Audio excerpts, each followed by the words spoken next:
வணக்கம் மக்களே, இது உங்கள் பாடறிவோம் படிப்பறிவோம். இந்த வார டீச்சிங் எபிசோட்ல தமிழ் பாடல்கள்லேருந்து கொஞ்சம் அப்படியே மாத்தி சுந்தர தெலுங்குல ஒரு அற்புதமான பாடலை கத்துக்கலாம். பிரியத்தமா நானு பலகரிஞ்சு பிரணயமா 1990 வெளிவந்த ஜெகதேக வீருடு அதிலோக சுந்தரி அப்படிங்கிற ஒரு சூப்பர் டூப்பர் ஹிட் திரைப்படத்திலிருந்து வந்த அற்புதமான பாடல்களில் ஒரு அற்புதமான பாடல் அப்படின்னே சொல்லணும். காரணம், இந்த படத்துல எல்லா பாட்டுமே சூப்பர் டூப்பர் ஹிட் தான். படமும் சூப்பர் டூப்பர் ஹிட். அந்த அற்புதமான படத்துலேருந்து ஒரு சூப்பர் டூப்பர் பாடல்கள்லேருந்து ஒரு பாட்டை தான் இந்த தடவை கொண்டு போறோம். பிரியத்தமா அப்படிங்கிற ஒரு பாடல். மதுரை மறி கொழுந்து இந்த பாடல் தெலுங்குல அப்படியே போட்டிருப்பாங்க அதே டியூன்ல. அப்புறம் டக்கு டக்கு தர்ணிலகா அப்படின்னு சொல்லிட்டு பேட்டால இருக்கும் இல்லையா, அந்த பாட்டும் இதுல வந்திருக்கும். எல்லா பாடல்களும் சூப்பர் ஹிட் அப்படின்னு சொல்லலாம். சரி, படத்தை பத்தி பேசிட்டு அப்புறம் பாடல்களை பத்தி வரலாம். 1990 மிகப்பெரிய பிளாக் பஸ்டர் அப்படின்னா இந்த படத்தை சொல்லலாம். ஜெகதேக வீருடு அதிலோக சுந்தரி. சுருக்கமா சொல்லணும்னா ஒரு உலக நாயகனும் உலக அழகியும் அப்படின்னே சொல்லி ஆகணும். அதோட அர்த்தம் அப்படின்னா டக்குன்னு புரியறதுக்கு சிரஞ்சீவி மெகாஸ்டார் அண்ட் என்ன சொல்றது, உலக அழகி அப்படி அதற்கு மேலாக எல்லாருக்கும் பிடித்த ஸ்ரீதேவி அப்படின்னு சொல்லணும். இவர்கள் ரெண்டு பேரும் சேர்ந்து கலக்கிய திரைப்படங்களில் ஒரு படம் இது. ஒரு ராசியான ஜோடி அப்படின்னே சொல்லலாம். வெற்றிகரமான ஒரு ஜோடி. 2 கோடி பட்ஜெட்ல தான் தயாரிச்சாங்க இந்த திரைப்படத்தை. ஆனால் 15 கோடிக்கு மேல அந்த காலத்துல பாக்ஸ் ஆஃபீஸ் ஹிட் அப்படின்னு சொல்லுவாங்க. 15 கோடி அப்படிங்கிறது அந்த காலத்துல ஒரு மிகப்பெரிய ஒரு இதுக்கு ரொம்ப வருஷமா இந்த படம் அந்த டைட்டில் இந்த highest grosser of the 90s அப்படிங்கிற பெருமையை வைத்துக்கொண்டே இருந்தது. தெலுங்கு அப்படின்னா இன்னைக்குமே ஒரு விஷயம் உண்டு. திரைப்படங்கள் அப்படின்னு எடுத்துக்கிட்டாலே Telugu industry powerful and colourful அப்படின்னு சொல்லுவாங்க. அந்த மாதிரி பவர்ஃபுல், கலர்ஃபுல் அண்ட் ஃபேண்டசி இதெல்லாம் சேர்ந்தது தான் இந்த திரைப்படம் அப்படின்னு சொல்லணும். அந்த யுனைடெட் ஆந்திர பிரதேஷ் 1990 இருந்தப்போ இந்த வெள்ளம்லாம் வருஷம் நிறைய மழை காலத்தில் வெள்ளம் வந்துடும். அந்த டைம்ல கூட இந்த திரைப்படத்தோட வெற்றி யாராலும் தடுக்க முடியல. இந்த வெள்ளம் வராமல் இருந்தால் அந்த படத்தோட வெற்றி இன்னும் பல மடங்கு கூடியிருக்கும் அப்படின்னே சொல்லுவாங்க. மிகப்பெரிய ஒரு அற்புதமான ஹிட் திரைப்படம். அதனாலதான் இதை டப்பிங் அப்படின்னு சொல்லுவாங்க. அந்த காலத்துலலாம் என்ன பண்ணுவாங்கன்னா, இப்போ மாதிரி பேன் இண்டியாலாம் கிடையாது. அந்த காலத்துல ஒரு திரைப்படம் வெற்றிகரமாக ஓடித்துன்னா என்ன பண்ணுவாங்கன்னா, இன்னொரு 2-3 மொழிகள் இந்த டப் பண்றது அப்படின்னு சொல்லுவாங்க. இப்போ இதே திரைப்படம் தமிழ்ல காதல் தேவதை அப்படிங்கிற பேர்ல டப் ஆச்சு. அப்புறம் மலையாளத்தை ஹாய் சுந்தரி அப்படின்னு சொல்லிட்டு டப் செஞ்சாங்க. ஹிந்தியில ஆத்மீய ஒரு அப்சரஸ் அப்படிங்கிற பேர்ல டப் செஞ்சாங்க.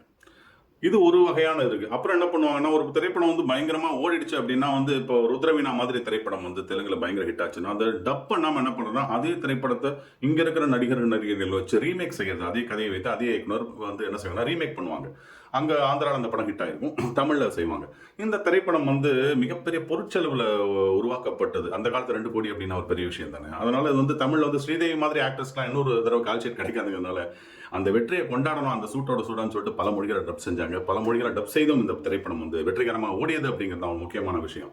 நந்தி அவார்ட்ஸ் அப்படின்னு சொல்லிட்டு ஆந்திராவில் ரொம்ப ரொம்ப ஒரு ப்ரெஸ்டிஜியஸ் அவார்டு. அந்த நந்தி அவார்ட்ஸ் கிட்டத்தட்ட இந்த திரைப்படத்துக்கு 5 பேருக்கு நந்தி அவார்ட்ஸ் கொடுத்தாங்க. இசைஞானி இளையராஜாவுக்கு கொடுத்தாங்க சிறந்த இசையமைப்பாளர் அப்படின்னு சொல்லிட்டு. ஆர்ட் டைரக்ஷனுக்கு கொடுத்தாங்க.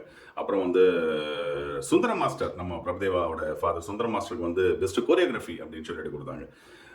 டைரக்டர் திரு ராகவேந்திர ராவ் அவர் ஃபிலிம்ஃபேருக்கு பெஸ்ட் டைரக்டர் அப்படின்னு சொல்லிட்டு வாங்கினாங்க. இது எல்லாம் ஒரு மிகப்பெரிய ஒரு கூட்டணி அப்படின்னே சொல்லணும். நான் சொன்னேன், தெலுங்கு அப்படின்னு வந்துட்டாலே இசைஞானி இளையராஜா தெலுங்குல தான் 2 தேசிய விருது வாங்கியிருக்காரு. முதல் ருத்ரவீணாவாக இருக்கட்டும், இல்லை சாகர சங்கமாகட்டும். தமிழ்ல சிந்து பைரவி தான் வாங்கியிருந்தாலும் தெலுங்குல 2 வாங்கியிருக்காரு. பாக்கி 2 ரீரெக்கார்டிங் வாங்கினது பழசிராஜாவும் மற்றும் தாரத்தப்பட்டிருக்கும். அதனால அவருக்கு தெலுங்கு அப்படின்னா, மலையாளம் அப்படின்னா, கன்னடம் கிடையாது. நல்ல திரைப்படம், நல்ல கதைனா பூந்து விளையாடுவார். அதே மாதிரி தமிழ்ல எந்த அளவுக்கு ஒரு ஆளுமையோட ஹிட்ஸ் கொடுத்தாரோ அதே மாதிரி தெலுங்குலையும் இசைஞானி இளையராஜா கொடி ஏற்றினார் அப்படின்னே சொல்லணும். அதனாலதான் அந்த பாடல்கள்லாம் இன்னும் கேட்டுக்கிட்டு இருக்கும்.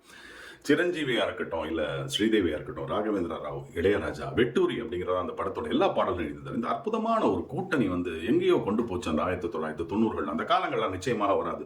இந்த படத்தோட வெற்றியோட இன்னொரு ஒரு சிறப்பம்சம் என்னன்னா, ப்ரொடியூசர் ஒரு வாட்டி ஒரு சின்ன தகவலை சொன்னார். ரொம்ப அழகான தகவல். இன்னும் அது இந்த கனவாகத்தான் இருக்கிறது, நனவாகவில்லை அப்படின்னு சொல்லணும். சீக்வல், இந்த படத்தோட அப்படியே தொடர்ச்சி 2ஆம் பாகமா எடுக்கணும். அதுக்கு சிரஞ்சீவியும் ஸ்ரீதேவி நடித்திருந்த மாதிரி இந்த சீக்வலுக்கு சிரஞ்சீவியோட பையன் ராம் சரண் மற்றும் ஸ்ரீதேவியோட பொண்ணு ஜான்வி கபூர் இவங்க 2 பேரையும் வைத்து எடுக்கிறதா ஒரு பிளான் இருக்கு அப்படின்னு சொல்லியிருந்தாரு. வந்தா நிச்சயமாக இந்த காலத்துக்கு ஏற்றவாறு இந்த இளைஞர்களுக்கு இந்த படம் இன்னொரு ட்ரீட்டாகவே இருக்கும். விஷுவல் ட்ரீட்டாகவும் சரி, மியூசிக்கல் ட்ரீட்டாகவும் இருக்கும் அப்படிங்கிற எந்த விதமான சந்தேகமும் கிடையாது. பிரியத்தமா அந்த எஸ்பிபியோட கொஞ்சலா இருக்கட்டும், எஸ் ஜானகியோட என்ன சொல்றது, மயக்கமா இல்ல அந்த ஒரு ஏக்கமா இல்ல ஒரு உசுப்பலா, அதெல்லாம் தெரியாது. அது ஆரம்பிக்கிறதா இருக்கட்டும், பாடல்கள் முழுக்க தன்னன தானன தானன தானன தந்தரிதானனா இசைஞானியோட டியூனா இருக்கட்டும், இல்லை இவர்கள் பாடும் அந்த ஒரு விதமாக இருக்கட்டும், சூப்பர் டூப்பர் ஹிட் சாங்னு சொல்லுவாங்க இல்லையா, அதற்கு மீண்டும் ஒரு உதாரணம் இந்த பாடல் அப்படின்னு சொல்லலாம். எத்தனை வருடங்கள், எத்தனை யுகங்கள் ஆனாலும் இந்த திரைப்படம், இந்த திரைப்படத்தின் பாடல்கள் கேட்டுக்கொண்டே இருக்கலாம். அந்த அளவுக்கு ஒரு அற்புதமான பாடல். ஜெகதேக வீருடு அதிலோக சுந்தரி, பாடறிவோம் படிப்பறிவோம், இது கடவுள் அமைத்த மேடை.